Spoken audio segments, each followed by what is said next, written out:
प्यारे बच्चों, good morning. जब जगो तभी सवेरा। कैसे हैं आप लोग?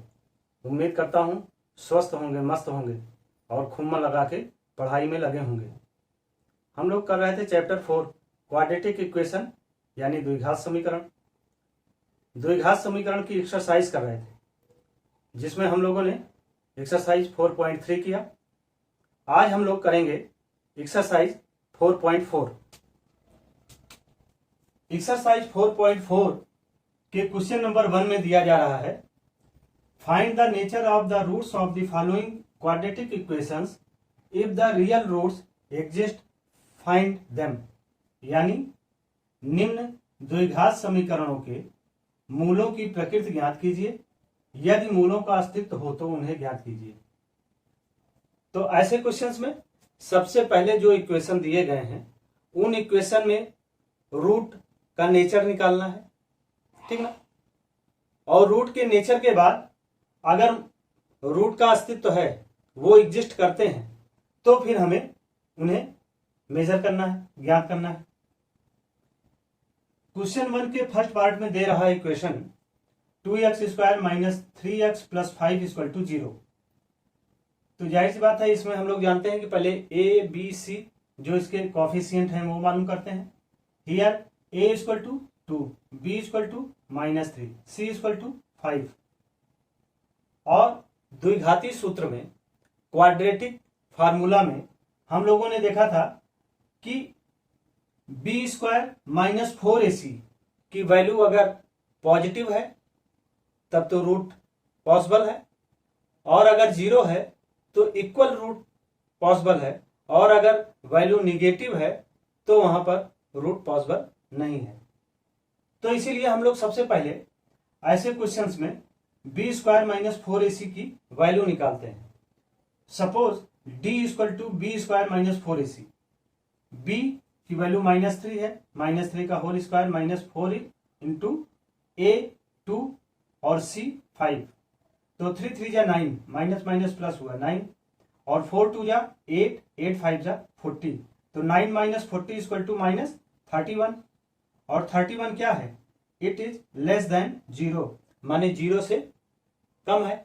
और अगर 0 से कम है तो जाहिर सी बात है कि इसकी वैल्यू क्या है? निगेटिव है। और अगर ये निगेटिव है तो यहां पर रूट्स क्या होंगे? इम्पॉसिबल होंगे। So the given equation has no real roots. माने जो इक्वेशन दिया जा रहा है इस समीकरण में मूल का अस्तित्व नहीं है।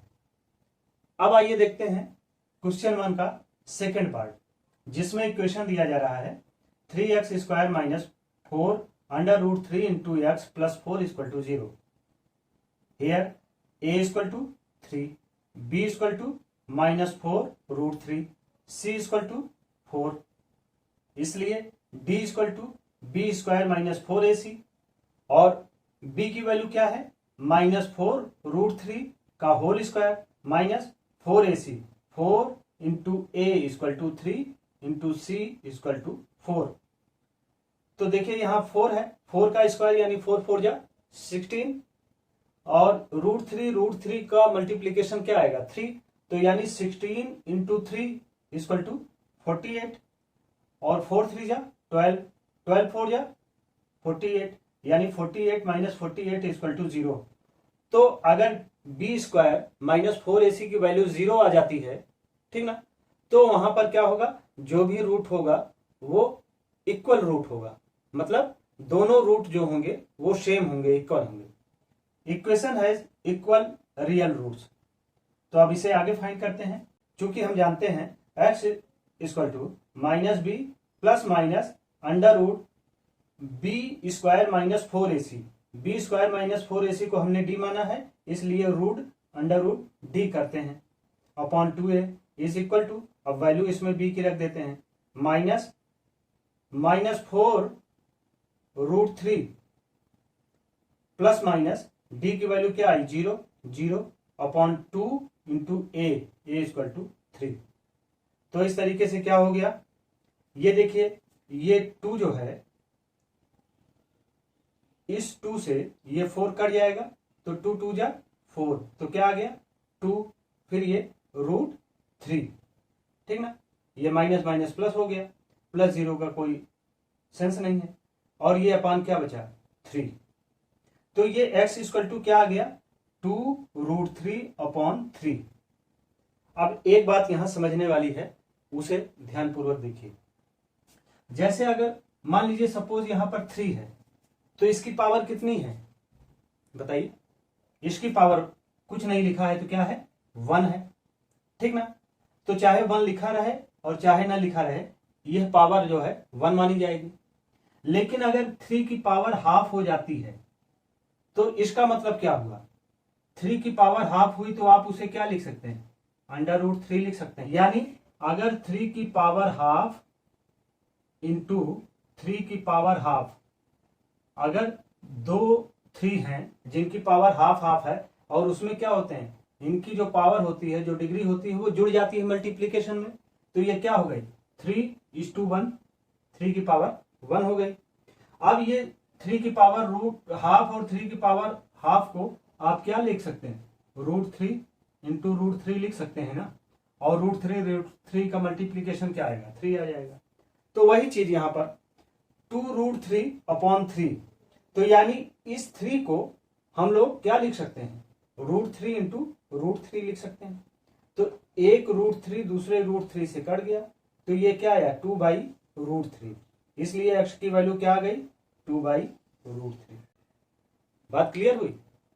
अब आइए इसी तरीके से देखते हैं क्वेश्चन 1 का थर्ड पार्ट, जिसमें इक्वेशन दे रहे हैं 2x² - 6x + 3 = 0। तो a = 2, b = -6, c = 3, d = b² - 4ac। तो b की वैल्यू क्या है -6 है, तो -6 का होल स्क्वायर -4ac, a = 2 और c = 3। तो 6 6 जा 36, माइनस माइनस प्लस हो गया, 4 2 जा 8, 8 3 जा 24। तो 36 - 24 = क्या आ गया 12, और 12 क्या है 0 से बड़ी है। इट मीन्स ये वैल्यू क्या है, डी की वैल्यू क्या आएगी पॉजिटिव आई, पॉजिटिव यानी +12 है। So the given equation has real roots. तो यहां पर रियल रूट्स होएगा, यानी यहां पर मूलों का अस्तित्व है। अब आप ध्यान दीजिए, पहले क्वेश्चन में क्या था मूलों का अस्तित्व नहीं था, दूसरे क्वेश्चन में क्या था मूलों का अस्तित्व जो था वो कैसा था इक्वल था, समान था। और ये थर्ड एग्जांपल जो है, थर्ड इक्वेशन जो है, इसमें मूलों का अस्तित्व है, यानी x की 2 वैल्यू मिलेगी। अब देखते हैं यहाँ पर x = -b + -√d, क्योंकि d = b² - 4 इसी माने थे। तो -b यानी b की वैल्यू क्या है -6, तो -6 + -√12 ये वैल्यू अपॉन 2 इंटू a = क्या है 2, ठीक ना। तो अब ये क्या हो गया, ये माइनस माइनस प्लस हो गया, और 6 यानी ये 6 आया, और प्लस √12 को √12 है, तो इसे हम क्या लिख सकते हैं 2 2 जा 4 और 4 3 जा 12, यानी 2√3 लिख सकते हैं, ठीक ना। यानी 6 ± 2√3/4। अब इसे 2 से काट देते हैं, 2 2 जा 4, 2 3 जा 6 और 2 1 जा 2। तो इस तरीके से क्या आया ये 3 ± √3/2। तो ध्यान दीजिए, यानी x की एक वैल्यू तो 3 के साथ +√3/2 होगी और दूसरी वैल्यू 3 -√3/2 होगी। So the roots of the given equation are 3 +√3/2 and second 3 -√3/2। इस तरीके से इसे हम लोग सॉल्व कर सकते हैं। अब आइए देखते हैं क्वेश्चन नंबर 2। क्वेश्चन नंबर 2 में दिया जा रहा है find the value of k for each of the following quadratic equations so that they have 2 equal roots. निम्न प्रत्येक द्विघात समीकरण में k का ऐसा मान ज्ञात कीजिए कि उसके 2 बराबर मूल हों। तो ऐसे क्वेश्चंस को करने के पहले हम लोगों को यह बात हमेशा ध्यान में रखनी है कि b² - 4ac की वैल्यू जब पॉजिटिव होगी तो वह इक्वेशन रियल रूट्स के होंगे, और अगर b² - 4ac की वैल्यू निगेटिव होगी तो वहां पर वास्तविक मूल का अस्तित्व नहीं होगा, मतलब रियल रूट्स नहीं होंगे। और जब बी स्क्वायर माइनस 4ac की वैल्यू 0 होगी तो वहां पर क्या होगा, उसके इक्वल रूट्स मिलेंगे, ठीक ना, यानी वहां पर दो समान मूल मिलेंगे। तो इसलिए ऐसे क्वेश्चंस में हम लोगों को क्या करना है कि k का ऐसा मान ज्ञात करना है जहां पर बी स्क्वायर माइनस 4ac की वैल्यू 0 हो जाए, ठीक ना। तो इसके लिए देखिए क्वेश्चन नंबर 2 के फर्स्ट पार्ट में दिया जा रहा है equation 2x square plus kx plus 3 equal to 0। तो here coefficient a equal to 2, b equal to k, c equal to 3। चूंकि suppose d equal to b square minus 4ac, तो b की value क्या है, k है, यानी k square minus 4 into a equal to 2 and c equal to 3। तो ये 4 2 जा 8, 8 3 जा 24, k स्क्वायर माइनस 24, ये d की वैल्यू आई। तो यानी अगर d की वैल्यू 0 हो तो क्या होगा, इसके इक्वल रूट्स मिलेंगे। The given equation will have real and equal roots if d equal to 0। तो d equal to 0 that is k square minus 24 equal to 0। It means k equal to 25 equal side change करेगा तो positive हो जाएगा, और k square है, जब ये k होगा तो 24 क्या होगा, अंडर रूट में होगा। अंडर रूट की वैल्यू प्लस माइनस, यानी k की वैल्यू जब प्लस माइनस अंडर रूट 24 होगी तो d की वैल्यू 0 हो सकती है। या अंडर रूट 24 को ये भी व्यक्त कर सकते हैं कि 2 2 जा 4, अगर अंदर से 4 माइनस किया तो वो बाहर आके 2 हो गया, ठीक। अंदर 6 है तो 2 2 जा 4, 4 6 जा 24, तो यानी प्लस माइनस 2 रूट 6। तो d की वैल्यू 0 तब होगी या फिर k की value plus minus under root 24 हो, या k की वैल्यू प्लस माइनस 2 रूट 6 हो, ठीक। ऐसे ही आइए देखते हैं अब सेकेंड पार्ट में दे रहा है kx into x minus 2 plus 6 equal to 0। तो इसे kx को x में फिर 2 में मल्टीप्लाई कराते हैं, तो ये क्या हो गया, kx square minus 2 kx plus 6 equal to 0।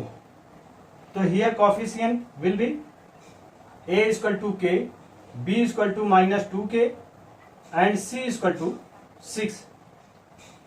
इसलिए d equal to b square minus 4ac, यानी b स्क्वायर यानी माइनस 2k का होल स्क्वायर माइनस 4a यानी k and c equal to 6।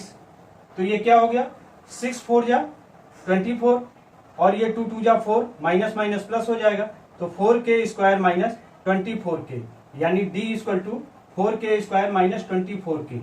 अब d की वैल्यू अगर 0 होती है तभी ये इक्वेशन के दो बराबर मूल मिलेंगे।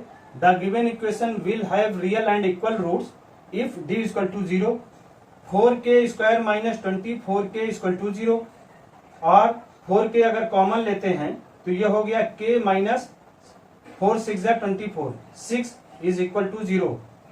तो ध्यान दीजिए अगर k की वैल्यू 0 हो जाए तो जाहिर सी बात है ये पूरा इक्वेशन क्या हो जाएगा, 0 हो जाएगा। तब अगर ये इक्वेशन 0 हुआ तो यानी d की वैल्यू 0 आएगी, और उस समय इसके दो रूट्स जो होंगे, इक्वल रूट्स जो होंगे वो मिलेंगे। या फिर k की वैल्यू 6 हो जाए तो यानी 6 माइनस 6 इक्वल टू 0, और इस 0 से जब इसमें मल्टीप्लाई होगा तब भी 0 हो जाएगा, यानी d की वैल्यू 0 आएगी। तो यानी कहने का मतलब that is where k equal to 0 और k equal to 6 in both condition the given equation will have be real and equal roots, ठीक। अब आइए इसी तरीके से करते हैं क्वेश्चन नंबर 3। क्वेश्चन नंबर 3 में दिया जा रहा है it is possible to design a rectangular mango grove whose length is twice its breadth and the area is 800 meter square. If so, find its length and breadth. क्या एक ऐसी आम की बगिया बनाना संभव है जिसकी लंबाई चौड़ाई से दुगनी हो और उसका क्षेत्रफल 800 मीटर स्क्वायर हो? यदि है तो उसकी लंबाई और चौड़ाई ज्ञात कीजिए। तो वही चीज पूछा क्या जा रहा है, लेंथ एंड ब्रेथ, लंबाई और चौड़ाई। तो हम लोग एज्यूम करते हैं let the breadth of a rectangular mango grove be x, यानी आम बगिया की जो चौड़ाई है वो x है and the length of a rectangular mango grow भी 2x, चूंकि दुगनी है इसलिए आम के बगिया की लंबाई जो है वो दुगनी है x के, यानी 2x। तो एरिया हम लोग निकालना चाहते हैं लेंथ इनटू ब्रेथ, यानी लंबाई गुणे चौड़ाई। तो 2x length into breadth equal to 800, यानी इसे मल्टीप्लाई करेंगे तो 2x square equal to 800, then x square equal to 800 by 2, तो x इक्वल टू 400 यहां से आया, वो हो गया अंडर रूट 400, तो x इक्वल टू 20। चूंकि यह प्लस माइनस वैल्यू है तो x की वैल्यू जो आएगी प्लस माइनस आएगी, लेकिन माइनस वैल्यू को हम लोग नहीं कंसीडर करते हैं since side can not be negative. माने कोई भी रेक्टेंगुलर पाथ है या रेक्टेंगुलर मैंगो ग्रोव है, आम की बगिया है, तो उसकी जो साइड होगी वो निगेटिव नहीं होगी, ठीक ना। The value of x is real so design of grow is possible. तो चूंकि x की वैल्यू जो है वो वास्तविक है, इसलिए आम की बगिया की यह जो डिजाइन है वो संभव है। और इसकी लेंथ जो है लंबाई वो चूंकि 2x है और x की वैल्यू क्या है 20, तो 20 इंटू 2 इक्वल टू 40 मीटर होगी। एंड ब्रेथ चौड़ाई जो है वो x की वैल्यू 20 आई है, यानी वो जो है 20 मीटर होगी। ठीक, अब आइए देखते हैं क्वेश्चन नंबर 4। क्वेश्चन नंबर 4 में दिया जा रहा है is the following situation possible, if so determine their present ages. The sum of the ages of two friends is 20 years. 4 years ago the product of their ages in years was 48. क्या निम्न स्थिति संभव है? यदि है तो उनकी आयु ज्ञात कीजिए। दो मित्रों की आयु का योग 20 वर्ष है और 4 वर्ष पूर्व उनकी आयु का गुणनफल 48 था। तो दो मित्रों की आयु पूछ रहा है, तो हम एज्यूम करते हैं दोनों मित्रों की आयु को। अब चूंकि यहां पर कोई नाम नहीं दे रहा है इसलिए मित्रों को भी हम लोग एज्यूम कर लेते हैं कि एक मित्र A और दूसरा B है। Let age of one of the friend A equal to x year, यानी एक मित्र A है जिसकी उम्र माना x वर्ष है। Then age of other friends B is 20 minus x year, यानी दूसरा मित्र जो है B उसकी आयु माना क्या होगा 20 माइनस एक्स। चूंकि दोनों का योग क्या है 20 है, तो अगर एक की x ईयर है तो दूसरे की क्या होगी 20 minus x year. 4 years ago 4 वर्ष पहले एज ऑफ A, तो A की आयु क्या होगी x थी तो x माइनस 4 ईयर हो जाएगी। एंड एज ऑफ B की 20 माइनस एक्स है तो 20 माइनस एक्स माइनस 4 ईयर हो जाएगी, यानी 20 और माइनस 4 प्लस माइनस है तो 16 माइनस एक्स ईयर हो जाएगी। अकॉर्डिंग टू कंडीशन 4 वर्ष पूर्व उनकी आयु का गुणनफल 48 था, तो यानी 4 वर्ष पूर्व A की आयु x माइनस 4 इंटू B की आयु 16 minus x is equal to 48। इसे सॉल्व कर लेते हैं।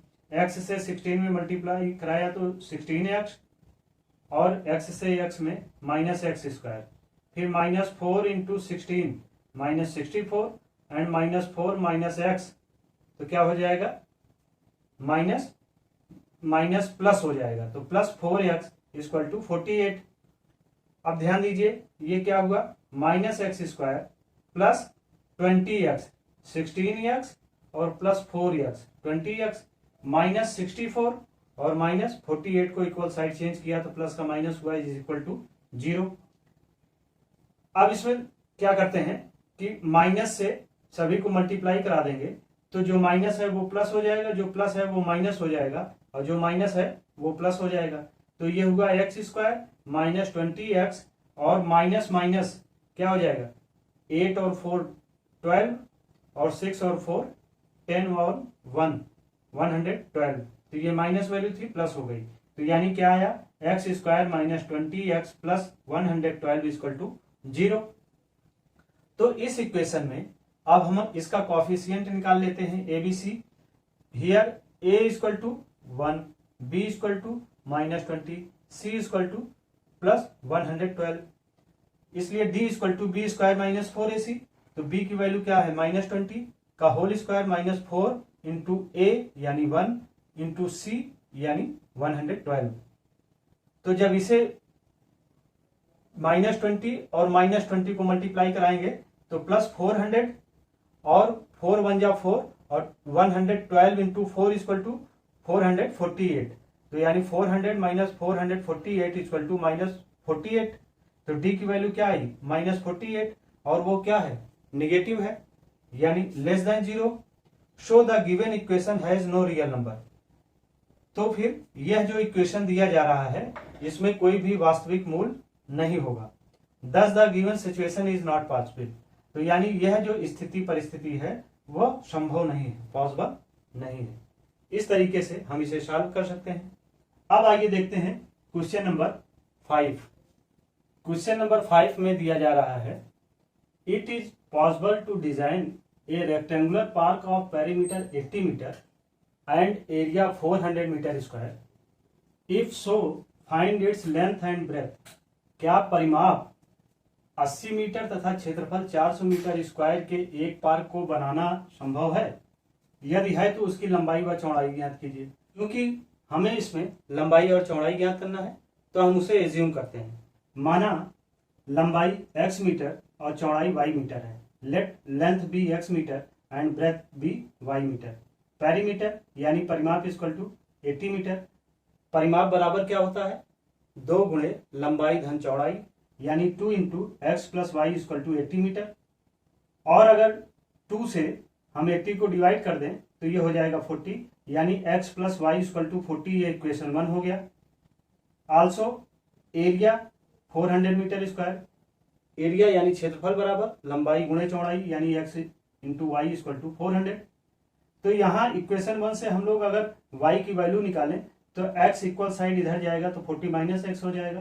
तो putting y equal to 40 minus x from equation 1, तो x और y के स्थान पर 40 minus x is equal to 400। x से 40 में मल्टीप्लाई कराया तो 40x minus x into x equal to x square equal to 400। तो ये minus x square plus 40x और इक्वल साइड 400 को चेंज किया तो माइनस 400 इज इक्वल टू 0। अब इसमें अगर माइनस से मल्टीप्लाई करा देंगे तो जो माइनस है वो प्लस हो जाएगा, जो प्लस है वो माइनस हो जाएगा और जो माइनस है वो प्लस हो जाएगा। तो इस तरीके से क्या हो जाएगा x square minus 40x plus 400 equal to 0। तो यहाँ इसका कॉफिशिएंट निकालते हैं, गुणांक निकालते हैं। एक्स स्क्वायर का गुणांक क्या है यानी a equal to 1, b equal to -40, c equal to 400। इसलिए d equal to b square minus 4ac। तो b की वैल्यू क्या है -40, तो b स्क्वायर यानी -40 का whole square -4 into a equal to 1 and c equal to 400। 4 into 1 into 400, ठीक ना।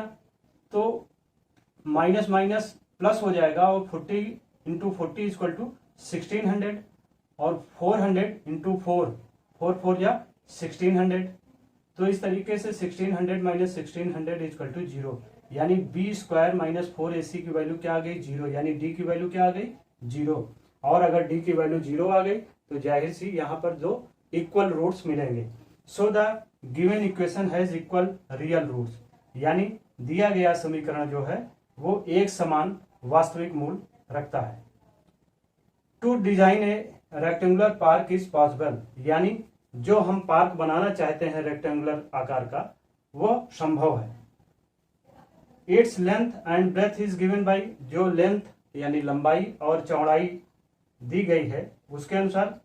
चूंकि इक्वेशन है x square minus 40x plus 400 equal to 0, तो इसे हम लोग देखिए ये किसमें है a square minus 2a into b plus b square यानी x माइनस 20 का होल स्क्वायर इक्वल टू 0। इस इक्वेशन को हम x माइनस 20 के होल स्क्वायर के रूप में रिप्रेजेंट कर सकते हैं। और x माइनस 20 के होल स्क्वायर यानी x माइनस 20 को एक बार और फिर x माइनस 20 को दोबारा इसमें मल्टीप्लाई करें इज इक्वल टू 0। तो यानी that is x minus 20 equal to 0, x equal to 20 और x minus 20 equal to 0, x equal to 20। इसलिए लेंथ 20 मीटर एंड ब्रेथ क्या है, यानी y equal to 40 minus x, यानी 40 माइनस 20 इक्वल टू 20। तो length इसकी कितनी आई 20 मीटर और ब्रेथ इसकी कितनी आई, वो भी आई 20 मीटर। यानी इसकी लंबाई और चौड़ाई दोनों जो है कैसी है, वो बराबर है। ठीक, इस तरीके से इस क्वेश्चन को आप लगा सकते हैं। इसी के साथ ही आपका यह क्वेश्चन कंप्लीट हुआ, आपकी यह एक्सरसाइज 4.4 भी कंप्लीट हुई। न केवल इतना बल्कि आपका यह चैप्टर 4 क्वाड्रेटिक इक्वेशन द्विघात समीकरण भी कंप्लीट हुआ। आप इस चैप्टर के सभी लेक्चर वीडियो को देखें, समझें, नोट्स कंप्लीट करें। Thank you.